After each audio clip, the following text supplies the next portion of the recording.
মেয়েরা একটু চুপ করুন, চুপ করুন, আপনারা বসুন। সাংঘাতিক জাতি ওরা, বুঝলেন তো, সাংঘাতিক জাতি। শুধু এইখানে ডিস্টার্ব নয়, ওরা জান্নাতে পর্যন্ত টিকতে পারেনি, বুঝলেন। আদম আলাইহিস সালামকে যখন জান্নাতের ভিতরে রাখা হলো, তা আদম জান্নাতের ভিতরে উসপিস উসপিস করছে, মানে ভালো লাগছে না। তা কোরআন মাজিদ এসেছে যে ইন্নাল্লাহা আলিমুম বিযাতিস সুদূর, আল্লাহ মানুষের অন্তরের কথা বুঝে। তা আল্লাহ বুঝতে পারলেন যে ওর একটা জান্নাতের ভিতরে বউ দরকার, ওকে একটা বউ দিয়ে দেওয়া হলো। জান্নাতে বেশ আছে, আল্লাহ বলে দিয়েছেন যে জান্নাতের সমস্ত নিয়ামত ভোগ করো, তবে ওই যে গাছটা দেখতে পাচ্ছ ওর ধারে পাশে যেন যাবে না, ওর সাইডে যেন যাবে না, সব কিছু করো। তো বইয়ের পরামর্শ দেখুন, বলছে কেন, নিশ্চয় ওই ফলটা কোনো মিষ্টি হবে, গেলে ক্ষতি কি, শয়তানি চক্রান্ত। তবুও ওর বইয়ের কথা শুনে শয়তানি চক্রান্ত পড়ে ও গিয়ে গাছের ফল খেয়ে নিয়েছে। আল্লাহ বলছে বেরো জান্নাত থেকে, ভাগ এখান থেকে, মানা করেছি শুনলি না, জান্নাত থেকে বেরিয়ে যা। তা ওরা জান্নাত থেকে বের হয়ে এসেছে, অত সহজ ওদের ঠিক করা যাবে? যাবে না। ওই জন্য মায়েদেরকে বলছি, মা বলে ডেকে বলছি, দয়া করে আপনি চুপ করুন। কারণ আপনার দ্বারাতে যদি একটা কথা যদি কেউ শুনতে না পায়, তাহলে ভাববেন যে কিয়ামতের মাঠে এর জন্য জবাবদিহিতা আপনাকে করতে হবে, খুব কঠিন। দুটো অপশন। অপশন নাম্বার 1, আপনি বসলে ভদ্রতার সঙ্গে বসুন। 2, যদি বিরক্ত বোধ করেন আপনি আস্তে আস্তে করে চলে যান, তবে ডিস্টার্ব করিয়েন না কাউকে, আপনি চলে যান। আপনার তো বসতে না বসলে জরিমানা করা হচ্ছে না। যাই হোক, আমি পবিত্র কোরআনের একটি সূরার প্রথম দিকের 2-3টা আয়াত আপনাদের সামনে তেলাওয়াত করেছি। এই আয়াতগুলিকে কেন্দ্রবিন্দুতে রেখে বা পরবর্তী আরো আয়াতগুলির মানে সঙ্গে নিয়ে কিছু কথা আলোচনা রাখবো ইনশাআল্লাহ। আলহামদুলিল্লাহ, আলহামদুলিল্লাহ। ইউটিউবার ভাইরা যারা আছেন আপনারা ওঠাপাটা করিয়েন না, না না আপনারা কথা বলিয়েন না, আমি বলছি দাঁড়া। আচ্ছা বলছি, এই ইউটিউবাররা তোমরা ওঠা বসা করিও না। এতক্ষণ পর্যন্ত ওঠা বসা হলো না, এখন কেন হবে? চুপচাপ মেরে বসো, যার যেমন হচ্ছে তেমন হোক। আমি একটি সূরার আজকে তাফসীর করব। সূরাটির নাম হচ্ছে সূরা ওয়াকিয়া। কোরআন মাজিদ পরশুদিন একটা হাদিয়া পেয়েছি, ওইটা থেকেই আমি একটা করে আয়াত পড়বো, আপনাদেরকে বলবো। আর তারও আগে একটা কথা বলে রাখছি, পবিত্র আল কোরআনে আল্লাহ সুবহানাহু ওয়া তাআলা বলছেন যে নাহনু নাকুসসু আলাইকা আহসানাল কসাস বিমা আওহাইনা ইলাইকা হাযাল কোরআন। সারা পৃথিবীতে যত গদ্য পদ্য উপন্যাস, যত কবিতা, যত আবৃত্তি, যা কিছু আছে, কোরআনের থেকে সুন্দর বক্তব্য, সুন্দর ঘটনা আর কিছু হতে পারে? পারে না। আল্লাহ সুবহানাহু ওয়া তাআলা বলছেন এটা মানুষের জ্ঞান নয়, আওহাইনা, এটা ওহীর জ্ঞান। আল্লাহু আকবার। মানুষের জ্ঞানের কাছে ওহীর জ্ঞান চান্স পাবে না। আমাদের নবী মুহাম্মদ সাল্লাল্লাহু আলাইহি ওয়াসাল্লাম, আমরা সারা জীবন আল্লাহ নবী সাল্লাল্লাহু আলাইহি ওয়াসাল্লামের নবী হবার পরের ঘটনাগুলো মানুষকে শোনাই, তাই না? কিন্তু নবী হবার আগেও অনেক ঘটনা ঘটেছে, যে ঘটনাগুলির ভিতরে আমাদের জন্য রয়েছে চমৎকার চমৎকার শিক্ষা। হযরত মুহাম্মদ সাল্লাল্লাহু আলাইহি ওয়াসাল্লাম ছোট থেকেই কোনোদিন তিনি কোনো পাপ কাজে লিপ্ত হননি, একেবারে সাদা কাপড়ের মতো স্বচ্ছ ছিলেন। তখন যে যুগে তিনি জন্মগ্রহণ করেছিলেন যুগটির নাম হচ্ছে আইয়ামে জাহেলিয়াত। কি নাম? আইয়ামে জাহেলিয়াত, অর্থাৎ মূর্খতার যুগ, অজ্ঞতার যুগ। এই আইয়ামে জাহেলিয়াতে মূলত কয়েকটা পাপ ব্যাপকভাবে হতো, মানুষ করত। তার মধ্যে একটি পাপ হচ্ছে ব্যভিচার, ব্যাপকভাবে হতো। নাম্বার 2, মানুষ মদ্যপানে ব্যস্ত ছিল, মদ পানে। নাম্বার 3, মানুষ সুদ অতিরিক্ত খেত।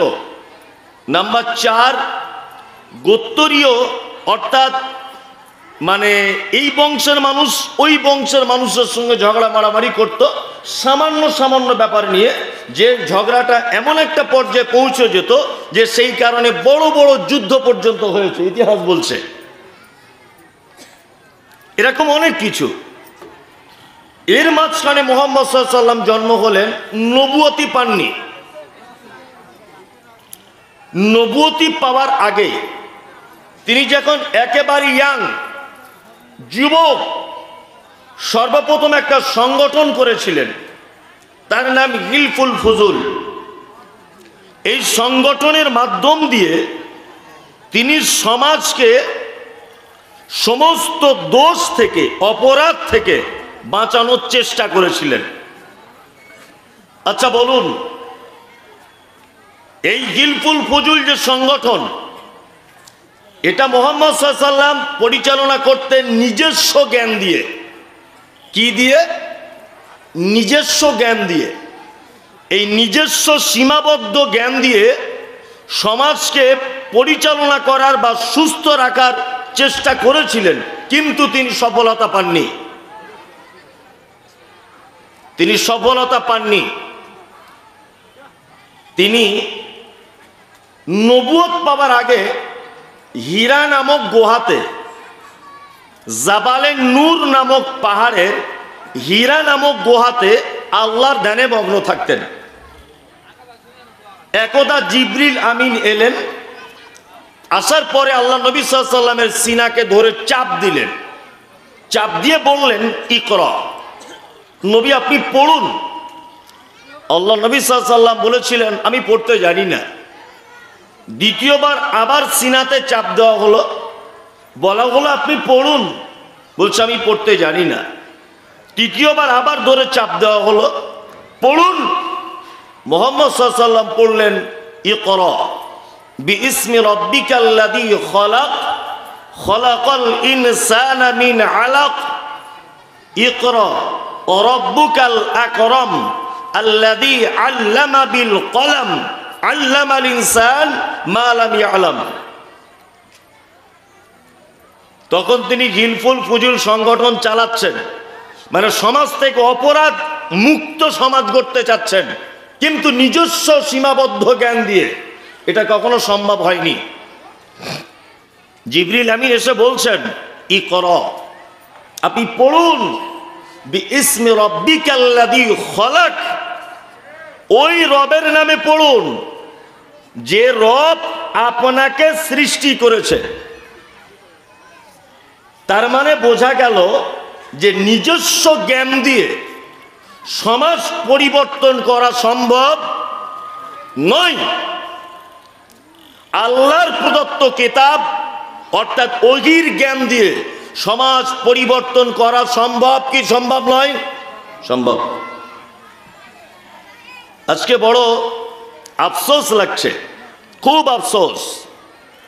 আমাদের নবী মুহাম্মদ সাল্লাল্লাহু আলাইহি ওয়াসাল্লাম এই মক্কাতেই যারা তার মায়ের সঙ্গে ব্যভিচার করত, যারা তার বোনের সঙ্গে রাত্রি যাপন করত, যারা মানুষ মারা গেলে তার মাথাটা কেটে মাথার এই জায়গাটা মদ পান করার পাত্র বানাতো, যাদের কাছে ছিল সুদ হালাল, যাদের কাছে ছিল মদ হালাল, যাদের কাছে ছিল 360টা দেবদেবী, এই সমস্ত কুসংস্কারে নিমজ্জিত জাতিকে আল্লাহ নবী সাল্লাল্লাহু আলাইহি ওয়াসাল্লাম একটি মাত্র কিতাবের দাওয়াত দিয়ে মানুষকে অন্ধকার থেকে টেনে আলোর দিকে নিয়ে এসেছিলেন কি ছিলেন না? সমস্ত কুসংস্কার ত্যাগ করে তারা এক পর্যায়ে কোরআনের ছত্র ছায়াতে এসেছে কি এসেছে না? এসেছে। বর্তমান জামানা মিলিয়ে দেখুন, হিতে বিপরীত। আজও সেই কোরআন মাজিদ আছে, আজ নবী নেই, সাহাবী নেই, তাবে তাবি নেই, রাসূল নেই, কিন্তু আল উলামা ও ওয়ারাসাতুল আম্বিয়া, নবীদের ওয়ারিসগণ অর্থাৎ আলেম ওলামাগণ আজও সমাজে আছে। আছে না নেই? আছে। সেই কোরআন আজও আছে। যে জাতি 360টা দেবদেবীকে ত্যাগ করেছে এর শিক্ষার ফলে, যে জাতি মদ পান ছেড়েছে, সুদ ছেড়েছে, ব্যভিচার ছেড়েছে, গোত্তরীয় ঝামেলা ছেড়েছে, সমস্ত কিছু থেকে মুক্ত হয়েছে একটি মাত্র কিতাবের শিক্ষার কারণে। আর আজ সেই মুসলিম জাতি, অনেক জায়গাতে হিন্দু ভাইদের এখন উৎসব চলছে, মুসলমান ছেলেরা, মুসলমান নেতা নেত্রীরা, মুসলমান এমএলএমপিরা, তারা দেখছি আজকে সেই উৎসবের উদ্বোধনী অনুষ্ঠানের ফিতা কাটছে মুসলমানেরা। কাটছে না? আল্লাহু আকবার! কি অবস্থা! মানে এখনো আইয়ামে জাহেলিয়াত চলছে। কি আশ্চর্য! মেয়েগুলো তো খুব একদম চিল্লামিল্লি বন্ধই করে না, এরা মানে বুঝেই না কিছু। যান আপনারা বাড়ি চলে যান, খালা বাড়ি চলে যান। তো নিজের সর্বনাশ করছে, আবার আর একজন আরো সর্বনাশ করছে। চিল্লামিল্লি করিয়েন না মা, আপনাকে বারবার বলছি চিল্লামিল্লি করিয়েন না। আসলে আমার বক্তব্য তো সবার পছন্দ হয় না, কারণ আমি ওই সুরসাট দিয়ে বলি না, ওই একটা করে বলি, ওই জন্য সবাই পছন্দ করে না। তবে কার পছন্দ হলো না হলো এটা তো আমার দেখার বিষয় নয়। পবিত্র আল কোরআনে তো কথা আল্লাহ তাআলা বলেছেন, কালিলাম মা তাযাক্কারুন। পৃথিবীতে অল্প সংখ্যক মানুষরাই তারা আমাকে স্মরণ করে। এক জায়গাতেও, এই যে আবু দাউদ পড়ানোর একজন যোগ্য আলেম বসে আছে, আমার থেকে বয়সে অনেক ছোট, 10 বছরের ছোট। আমি সব জিজ্ঞেস করলাম, 10 বছরের ছোট। তা ছোট ভাই হিসাবেই বলছি, জিজ্ঞেস করে দেখুন, ইলমে জ্ঞানের দিক দিয়ে আমার থেকে অনেক বড় করেছে আল্লাহ ওনাকে। যাই হোক, জিজ্ঞেস করে দেখুন যে পবিত্র আল কোরআনে এক জায়গাতে এটা আপনি পাবেন না যে অধিক অংশ লোক, অর্থাৎ বেশিরভাগ লোক আল্লাহকে স্মরণ করে, এ কথা নয়। আল্লাহ বলছে অল্প সংখ্যক লোক আমাকে বোঝে। আমি এই সূরাটির এবারে আপনাদের সামনে শুরু করছি বাংলায় অনুবাদ। শুরু করার আগে বলে রাখছি, পবিত্র আল কোরআনের 1, 2, 3, 4 সিরিয়ালের দিক দিয়ে 56 নম্বর সূরা, এই সূরাটির নাম ওয়াকিয়া। নাম্বার 2, সূরাটি অবতীর্ণ হয়েছে মক্কাতে। আর মক্কাতে যে সূরাগুলি অবতীর্ণ হয়েছে, এই সূরাগুলিতে হুকুম, আদেশ, নিষেধ খুব কম। এই সূরাগুলিতে আপনি দেখতে পাবেন বেশিরভাগ জান্নাত, জাহান্নাম, স্রষ্টার পরিচয়, হযরত মুহাম্মদ সাল্লাল্লাহু আলাইহি ওয়াসাল্লামের মান্যতার ব্যাপারে আগ্রহী, এই সমস্ত ব্যাপারগুলো বেশি আলোচনা করা হয়েছে। 1, 2, একদিন হযরত আবু বকর সিদ্দিক রাদিয়াল্লাহু তাআলা আনহু আল্লাহ নবী সাল্লাল্লাহু আলাইহি ওয়াসাল্লামকে জিজ্ঞাসা করছেন, আল্লাহ নবী, আপনি তো বুড়ো হয়ে যাচ্ছেন, আপনি তো বৃদ্ধ হয়ে যাচ্ছেন, আর আপনাকে তো দেখে বুড়ো বুড়ো মতো লাগছে, কারণ কি? আল্লাহ নবী সাল্লাল্লাহু আলাইহি ওয়াসাল্লাম বলছেন, আবু বকর, আমাকে পবিত্র আল কোরআনের কয়েকটি সূরা আমার বয়সটাকে কমিয়ে দিচ্ছে, আমাকে দুর্বল করে দিচ্ছে। তার মধ্যে এক নম্বর হচ্ছে সূরা ওয়াকিয়া, 2 সূরা মুরসালা, 3 সূরা হুদ, 4 আম্মা ইয়াতাসাআলুন আনিন নাবাইল আযীম, এই সূরাটি। আর একটা সূরা তাকবীর, ইযা শামসু কুব্বিরাত। এই সূরাগুলো আবু বকর আমাকে বুড়ো করে দিচ্ছে। এত দুর্বল করে দিচ্ছে আবু বকর? কারণ এই সূরার ভিতর আল্লাহ সুবহানাহু ওয়া তাআলা জান্নাত এবং জাহান্নাম এই দুটো ব্যাপারে এবং কিয়ামত সম্পর্কে মারাত্মকভাবে আলোচনা করেছেন। আর একটা মানুষকে আল্লাহমুখী করতে গেলে সব থেকে বেশি আলোচনার প্রয়োজন জান্নাত আর জাহান্নাম। কারণ হচ্ছে এই আল্লাহ সুবহানাহু ওয়া তাআলা সারা পৃথিবীতে যত নবী এবং রাসূল পাঠিয়েছেন, প্রতিটা নবী এবং রাসূলকে পাঠিয়েছেন মাত্র দুটি কাজের জন্য। কটি কাজ? দুটি। তার মধ্যে এক, প্রতিটা নবী ছিলেন মুনজির আর প্রতিটা নবী ছিলেন মুবাশশির। অর্থাৎ প্রতিটা নবী জাহান্নাম থেকে মানুষকে ভয় দেখিয়েছেন আর মানুষকে জান্নাতের সুসংবাদ দিয়েছেন। প্রতিটা নবীদের দুটি মাত্র কাজ। আমিও ঠিক হাদিস এবং কোরআনের দিকে লক্ষ্য রেখেই আপনাদের সামনে এই সূরাটি বিসমিল্লাহ বলে শুরু করতে যাচ্ছি। হে আল্লাহ, যাতে মানুষকে সঠিকভাবে বোঝাতে পারি, তুমি এই মুহূর্তে আমার এই জ্ঞান দান করো, আমিন। এক, আল্লাহ তাআলা বলছেন ইজা ওয়াকাতিল ওয়াকিয়া। যখন ওয়াকিয়া, এটা একটা কিয়ামতের নাম, যখন কিয়ামত সংগঠিত হবার হবেই, আল্লাহ তাআলা বলছেন লাইসা লিওয়াকাতিহা কাযিবা। এমন সময় সংগঠন হবে, মানে সংগঠিত হবে, যে সময়টা এইটা হবে না এই কথা মিথ্যা মনে করার একজন মানুষকে খুঁজে পাওয়া যাবে না। আমি মমতাজুল ইসলাম এখানে আসবো, আমার হ্যান্ডবিলে নামটা আছে। মানুষ ভাবছে হ্যাঁ আসবে কি আসবে না, হ্যাঁ অত দূরের লোক আসবে কি আসবে না, ওটা সন্দেহের মধ্যে নয়। আচ্ছা, এখন আমি চলে এসেছি এই জায়গাটায়। আচ্ছা বলুন তো, আর এখন কোন রকমের সন্দেহের জায়গা আছে? আছে? নাই। আল্লাহ তাআলা বলছেন লাইসা লিওয়াকাতিহা কাযিবা। কিয়ামত যখন হবে তখন আর এইটাকে মিথ্যা, এইটা বলার আর কেউ থাকবে না। আল্লাহু আকবার। আল্লাহ তাআলা তারপরে বলছেন খাফিজাতুর রাফিয়া। এটা কাউকে করবে নিচু এবং কাউকে করবে উঁচু। এটার মানে কি? এটার মানে হচ্ছে এই যে আপনারা জানেন যে পৃথিবীতে আমাদেরকে পাঠানো হয়েছে পরীক্ষা করার জন্যে।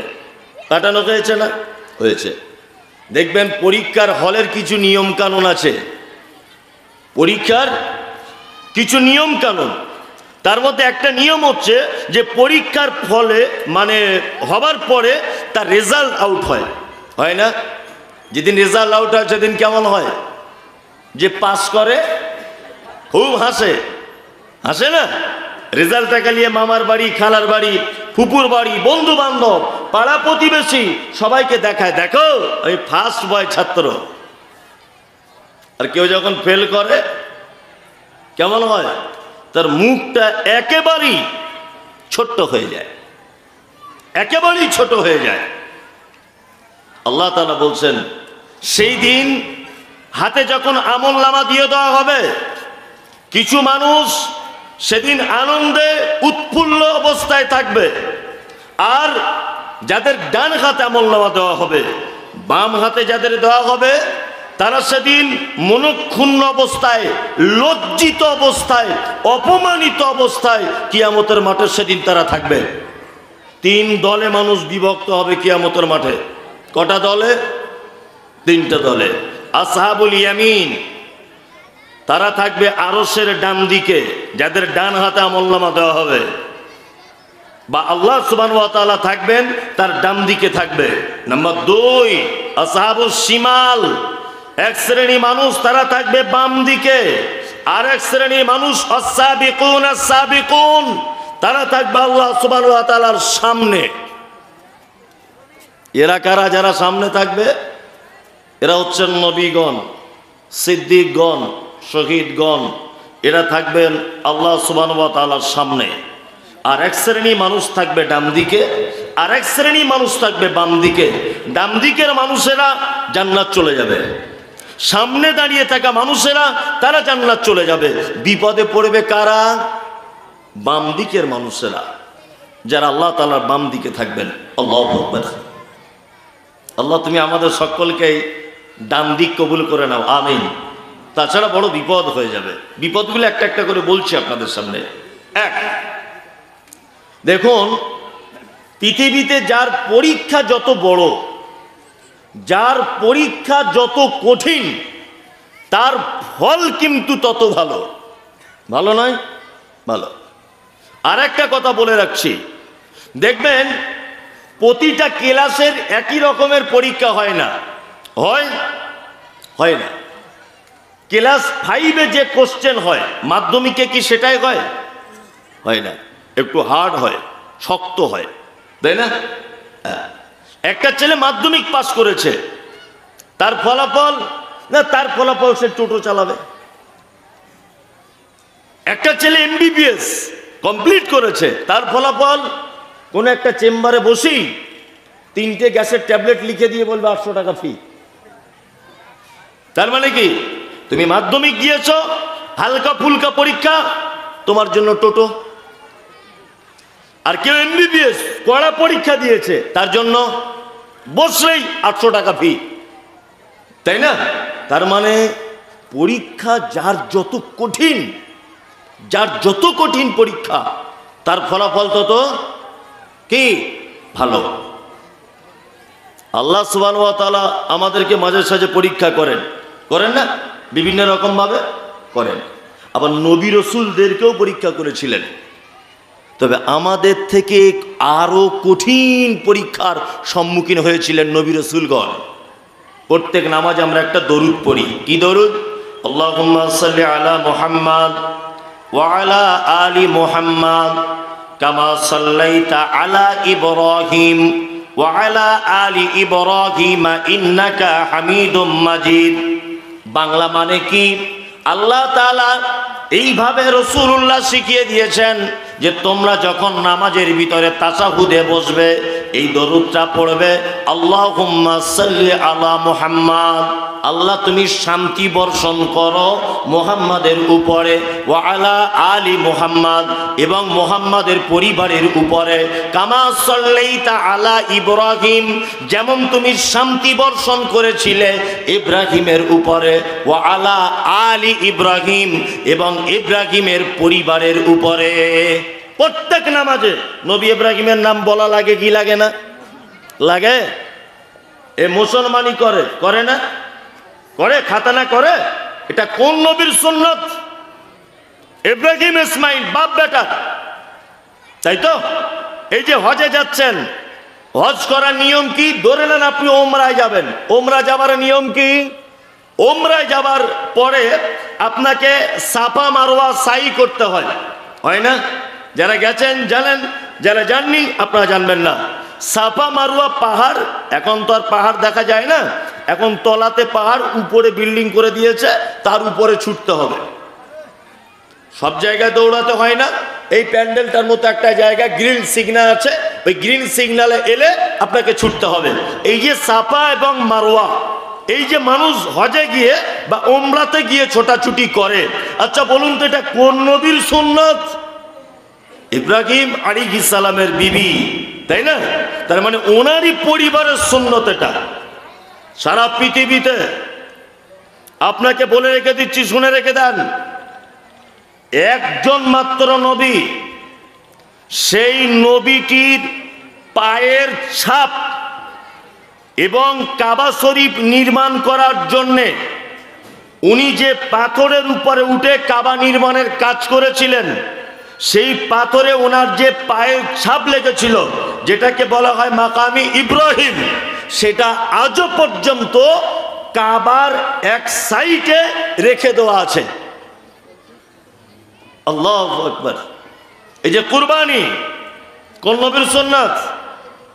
ইব্রাহিম আর ইসমাইল। এতগুলো সুন্নত চলছে এই নবীটির, প্রতিটা নামাজে এই নবীটির নাম আমরা বলি কি বলি না? বলি। কারণ কি? কারণও আছে। কারণ মারাত্মক। বুড়ো বয়সে ছেলে হয়েছে, পরীক্ষা দেখুন। বুড়ো বয়সে ছেলে হয়েছে, ছেলেটা হাঁটার মতো হয়েছে। আর একদিন হঠাৎ করে ইব্রাহিম আলাইহিস সালাম, বেটার নাম ইসমাইল, ইসমাইলকে বলছে যে আমি স্বপ্নে দেখলাম, ইন্নী আরা ফিল মানামি আন্নী আযবাহুকা ফানজুর মাযা তারা, আমি স্বপ্নে দেখছি তোমাকে যেন আমি জবাই করছি বেটা।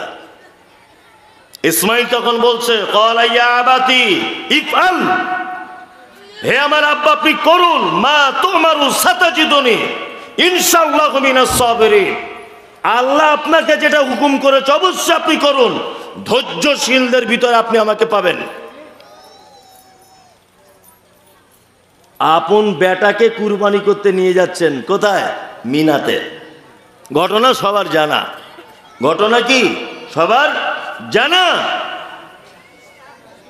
ইব্রাহিম আলাইহিস সালাম বলেছিলেন যে আল্লাহ সব কথা মেনে নিব, নিজের বেটাকে কুরবানি করব না, এটা কি বলেছিলেন? বলেননি। তাহলে বেটাকে কুরবানি করতে হবে, জিন্দা বেটাকে, এটা কি খুব সহজ না কঠিন? কঠিন। এখন আমরা গরুটাই কুরবানি করি না, আর উনি বেটা কুরবানি করবেন বলে প্রস্তুত হচ্ছেন। আল্লাহু আকবার। শুধু এই নয়, আর অনেক পরীক্ষা, প্রতিটা নবীকে পরীক্ষা।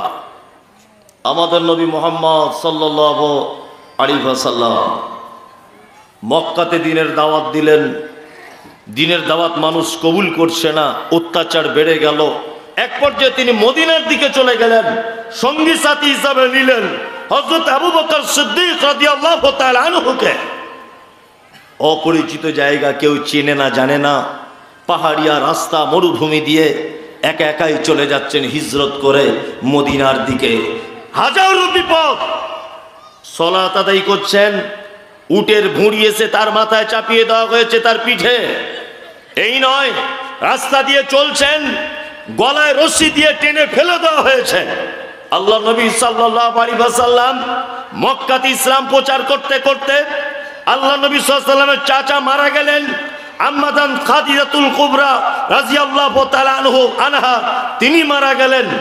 আল্লাহ নবী সাল্লাল্লাহু আলাইহি ওয়াসাল্লাম অসহায় হয়ে পড়লেন, একেবারে অসহায়। ইনি ভাবছেন যে মক্কাতে আর মনে হয় থাকা যাবে না, আমাকে মেরে দেবে, আমাকে চলে যেতে হবে তায়েফে। তায়েফে চলে গেলেন।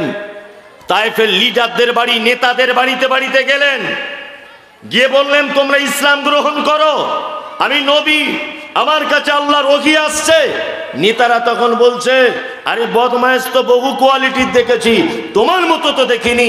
বাচ্চা ছেলেদেরকে লেলিয়ে দেওয়া হয়েছে, মেরে রক্তপাত করা হয়েছে, মেরে এত রক্তপাত করা হয়েছে যে শরীরে রক্ত জমে যাচ্ছে। আল্লাহ নবী সাল্লাল্লাহু আলাইহি ওয়াসাল্লাম গ্রাম থেকে বার হয়ে পাহাড়ের দিকে গেলেন। ফেরেশতারা এসে বলছেন, পাহাড়ের যারা ডিউটিরত ফেরেশতা এসে বলছেন, মুহাম্মদ সাল্লাল্লাহু আলাইহি ওয়াসাল্লাম আপনার এই অবস্থা কেন? আপনি একবার শুধু আমাদেরকে বলুন, চারিদিকের পাহাড়গুলোকে তাদের উপরে চাপিয়ে দিয়ে তাদেরকে ধূলিসাৎ করে দিই। আল্লাহ নবী সাল্লাল্লাহু আলাইহি ওয়াসাল্লাম বলছেন, না, তাদেরকে মেরে দিলে হবে না। তাহলে আমি পরবর্তীতে ইসলামের দাওয়াত দেব কাদের কাছে? কখনোই নয়। আল্লাহ নবী মুহাম্মদ সাল্লাল্লাহু আলাইহি ওয়াসাল্লামকে পরীক্ষা করা হয়েছিল, খুব বড় বড় পরীক্ষা, সম্মানও তেমন খুব বেশি, বেশি নয়, হ্যাঁ, খুব বেশি। আল্লাহ তাআলা বলছেন যে সেই দিন কিয়ামতের মাঠে কিছু মানুষ তারা হবে খুব আনন্দে থাকবে, আর কিছু মানুষ অপমানিত হবে। পরীক্ষায় পাস করেছেন, রেজাল্ট আউট হয়েছে, আপনি পাস বলে ঘোষণা করে দেওয়া হয়েছে। রেজাল্টটা নিয়ে একবার মামার বাড়ি, খালার বাড়ি, ফুপুর বাড়ি সব জায়গাতে দেখাতে যাচ্ছেন আর বলছেন আমি পাস করে গেছি। ঠিক তেমন কিয়ামতের মাঠে আপনার ডান হাতে আমলনামা যখন দেওয়া হবে, আপনি বন্ধু বান্ধবদেরকে ডেকে ডেকে বলবে, দেখো আমি ডান হাতে আমলনামা পেয়ে গেছি, আমি জান্নাত চলে যাব। আর যাদের বাম হাতে আমলনামা দেওয়া হবে তারা আল্লাহর তৈরি করা জাহান্নামের ভিতরে থাকবে। আল্লাহ তাআলা বলছেন কি, হাফিজাতুর রাফিয়া, সেদিন কিছু মানুষ হবে উঁচু, কিছু মানুষ হবে নিচু। ইজা রুজ্জাতিল আরজু রাজ্জা, যখন পৃথিবী একদম কাঁপতে কাঁপতে ধ্বংস হয়ে পড়বে। এই পৃথিবীটা কাঁপতে কাঁপতে কিয়ামতের দিন কি হবে? কি হবে? ধ্বংস হয়ে যাবে। আল্লাহু আকবার। কিছুদিন আগে তুরস্কের মাটিতে আপনারা দেখেছিলেন, তুরস্কের মাটিতে ভূমিকম্প হয়েছিল। ভূমিকম্প যেটা হয়েছিল এটা মাটির উপরে হয়নি। বিজ্ঞানীরা তথ্য পেশ করেছে যে ভূমিকম্পটি তুরস্কের মাটিতে হয়েছে। এই ভূমিকম্পটি মাটি থেকে ৮,০০০ ফুট নিচে এর উৎপত্তি। ৮,০০০ ফুট নিচেই ভূমিকম্পটা হয়েছে। হয়েছে কতক্ষণ? ৪০ সেকেন্ড। কতক্ষণ? ৪০ সেকেন্ড। লক্ষ লক্ষ মানুষ মারা গেছে। কোটি কোটি টাকার বিল্ডিং ভেঙে চৌচির হয়ে গেছে। হসপিটাল, স্কুল, রাস্তাঘাট, যানবাহন, মানুষ একেবারে চৌচির হয়ে গেছে। কতক্ষণ হয়েছে? ৪০ সেকেন্ড। পৃথিবীর বিজ্ঞানীদের একটা গবেষণা যে পৃথিবীতে যখন জমিনে ভূমিকম্প যখন হয় জমিন এইভাবে কাঁপে। আবার কেউ কেউ তথ্য পেশ করছেন যে তলায় একটা স্তরের প্লেট আছে, এই প্লেটগুলি সরে যাবার ফলে পৃথিবী কাঁপতে শুরু করে। আরে এটা তো তুরস্কের ভূমিকম্প, এটা তো সুনামির জল উচ্ছ্বাস, এটা তো বাংলাদেশের ভূমিকম্প, এটা তো নেপালের কাঠমান্ডুর ভূমিকম্প। আমরা সোশ্যাল মিডিয়ার মাধ্যমে দেখি।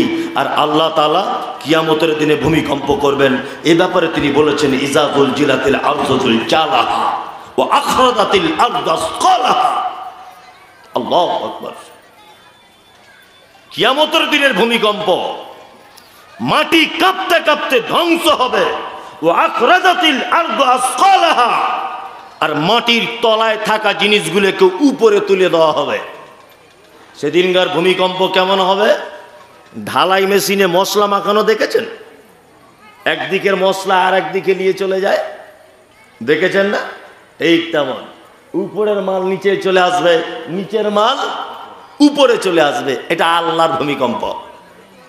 সেদিন যে কত কঠিন, এর নাম কিয়ামতের মাঠ। কিয়ামতের মাঠ সম্পর্কে আল্লাহ তাআলা বলেন ইয়া আইয়ুহান নাসুত্তাকু রাব্বাকুম ইন্না জালজালাতাস সাআতি শাইউন আযীম। আল্লাহ তাআলা বলছেন, হে মানুষ, তোমরা আমাকে ভয় করো, তোমরা আমাকে ভয় করো। আল্লাহ বলছেন, ঈমানের স্বীকৃতি প্রদানকারীরা, তোমরা তোমার রবকে ভয় করো। নিশ্চয়ই কিয়ামতের দিনের মহা কঠিন আযাব বড়ই কঠিন, আজিম, মহা ক্ষমতাশীল, মহা ভয়ঙ্কর ব্যাপার। কিয়ামতের দিনটা ভয়াবহ দিন। কেমন ভয়াবহ?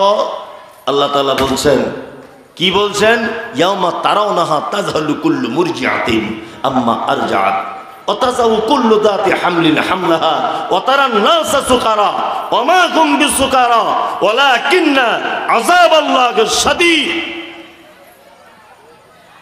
কিয়ামতের দিনের বিভীষিকা বলতে গিয়ে আল্লাহ সুবহানাহু ওয়া তাআলা বলছেন, সেদিন মা তার বাচ্চাকে দুধ পান করাতে ভুলে যাবে।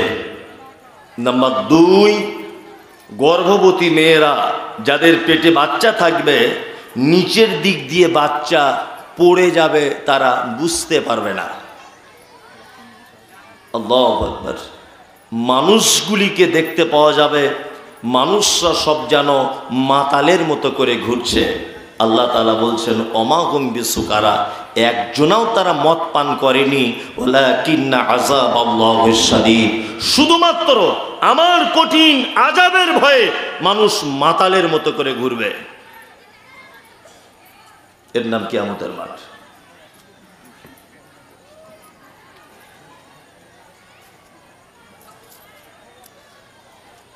এমন একটা পদ্ধতি বলছেন জাহাঙ্গীর সাহেব, বলছে মধ্যখানে একটু কালেকশন করে নেন, তারপর ওয়াজ করবেন। কালেকশন করলে যে লোকগুলো আছে 10 মিনিটে সব পালাবে।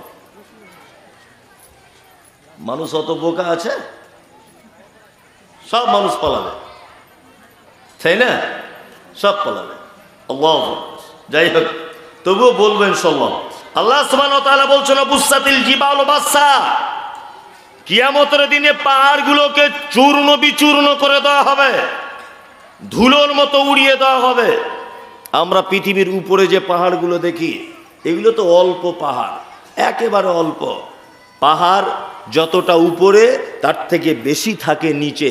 নাম্বার 2, পাহাড় পৃথিবীর জমিনে যতটা আছে, সমুদ্রের গভীরে, সাগরের গভীরে এর থেকেও লক্ষ কোটি গুণ বেশি পাহাড় মজুদ করে রাখা হয়েছে। এই পাহাড়গুলিকে পৃথিবীতে কেন তৈরি করা আছে? অল জিবালা আওতাদা, আল্লাহ বলছে পাহাড়গুলোকে পেরেকের মতো এরকম গেড়ে দিয়েছি, জমিন যাতে টলমল করতে না পারে, টলমল যাতে করতে না পারে, এর যেন সমতা বজায় রাখতে পারে। এই কারণে আল্লাহ তাআলা পাহাড় তৈরি করেছেন। আল্লাহ তাআলা বলছেন জবুসাতিল জিবালু বাসসা, কিয়ামতের মাঠে, কিয়ামতের দিনে পাহাড়গুলোকে চূর্ণ বিচূর্ণ করে দেওয়া হবে। আল্লাহু আকবার। আল্লাহ তাআলা বলছেন ফাকানাত হাবাআম মুনবাসসা, আল্লাহ বলছে তোমরা পাহাড়গুলিকে দেখতে পাবে তারা যেন সব ধুলোর মতো হয়ে গেছে। ওয়াকুনতুম আজওয়াজান সালাসা, আর তোমরা মানুষকে দেখতে পাবে কিয়ামতের মাঠে 3 দলে বিভক্ত হয়ে যাবে। 3 দলের ভিতরে কারা? আল্লাহ বলছেন ফাসাহাবুল ইয়ামিন মা সাহাবুল ইয়ামিন, তারা হবে ডান দিকের লোক। তারা হবে কোন দিকের লোক? এক শ্রেণীর ডান দিকে। আল্লাহ তারপরে বলছেন ওয়া আসহাবুল মাশামা মা সাহাবুল মাশামা, আর তারা হবে বাম দিকের দলের লোক।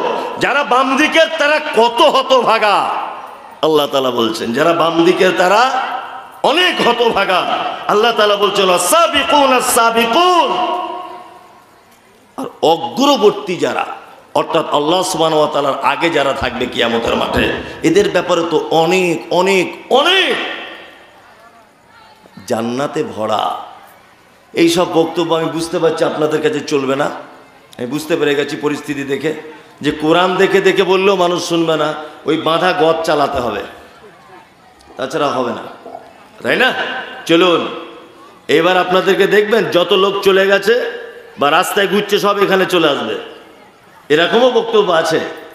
কিন্তু সত্যি বলছি আমি, মানে এমন একটা পর্যায়ে আসি এই মুহূর্তে যে রঙ্গরস আর পছন্দ হচ্ছে না, ভালো লাগছে না, যে এতে ইসলামের কোনো কাজ হচ্ছে না।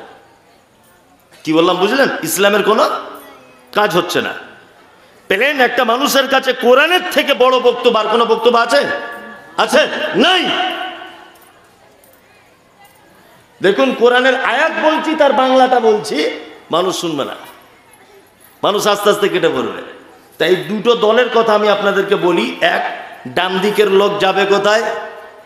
কোথায়? জান্নাতে। বাম দিকের লোক যাবে কোথায়? জাহান্নামে, তাই তো? এই 2টো ব্যাপারে আপনাদেরকে একটু একটু করে আলোচনা করে শুনিয়ে দেওয়া যাক। প্রথম বলি জাহান্নামটা কেমন, তারপরে আপনাদেরকে বলি জান্নাতটা কেমন। এক, আমাদের নবী মুহাম্মদ সাল্লাল্লাহু আলাইহি ওয়াসাল্লাম তিনি বলছেন একটা বড় ধরনের পাথর, কুইন্টাল কুইন্টাল ওজন, এই পাথরটা যদি জাহান্নামের দিকে যদি নিক্ষেপ করা হয় তাহলে তার শেষ পর্যায়ে পৌঁছাতে টাইম লাগবে 70 বছর। কত বছর? কেউ কেউ বলছেন 69 বছর টাইম লাগবে শেষ স্থানে পৌঁছাতে। জান্নাতের স্তর আছে, একটা স্তর আর একটা স্তর, একটা স্তর থেকে আর একটা স্তরে পৌঁছাতে একটা দ্রুতগামী যানবাহন টাইম লাগবে কত বছর? 40 বছর। একটা জাহান্নামী, সে জাহান্নামে থাকবে, এই জাহান্নামীর একটা কান থেকে আর একটা কান পর্যন্ত এর দূরত্বটা হবে কতটা না, একটা দ্রুতগামী যানবাহন 100 বছর রাস্তা চললে যতটা রাস্তা যাবে ততটা রাস্তা। একটা জাহান্নামীর এই জায়গাটা, আল্লাহু আকবার, তার দাঁত হবে কেমন না, উহুদ পাহাড়ের সমান। এইবার আপনাকে বলছি জাহান্নাম কি? আল্লাহ তাআলা বলছেন নারুল্লাহিল মুকাদা, এটা আমার প্রজ্বলিত আগুন। আল্লাতী তাত্তালিউ আলাল আফিদা, এই আগুনের এত তেজ যে মানুষের অন্তঃকরণ পর্যন্ত পৌঁছে যাবে। ইন্নাহা আলাইহিম মুসাদা, জাহান্নামের ভিতরে মানুষকে ঢুকিয়ে দেওয়ার পরে তার ঢাকনা লাগিয়ে দেওয়া হবে। ফি আমাদিম মুমাদ্দাদা, এবং জাহান্নামের ভিতরে কি করা হবে না, তাকে খুঁটিতে বেঁধে জাহান্নামের আগুনের জিঞ্জির দিয়ে তাকে পেঁচিয়ে বেঁধে দেওয়া হবে। আল্লাহু আকবার, আগুনে বেঁধে দেওয়া হবে। কেমন জাহান্নাম? আল্লাহ বলছে এটা আমার আগুন। নাম্বার 2, এই জাহান্নামটা এমন এক জাহান্নাম যে মায়েরা যেমন তরকারি রান্না করতে করতে টকবক টকবক করে যখন ফোটে তারপরে ঢাকনা দিয়ে ঢেকে দেয়, আল্লাহ তাআলা বলছেন জাহান্নামীদেরকে জাহান্নামের ভিতরে ঢেকে দিব। 3, ফি আমাদিম মুমাদ্দাদা, জাহান্নামের ভিতরে বড় বড় থাম্বা, ওই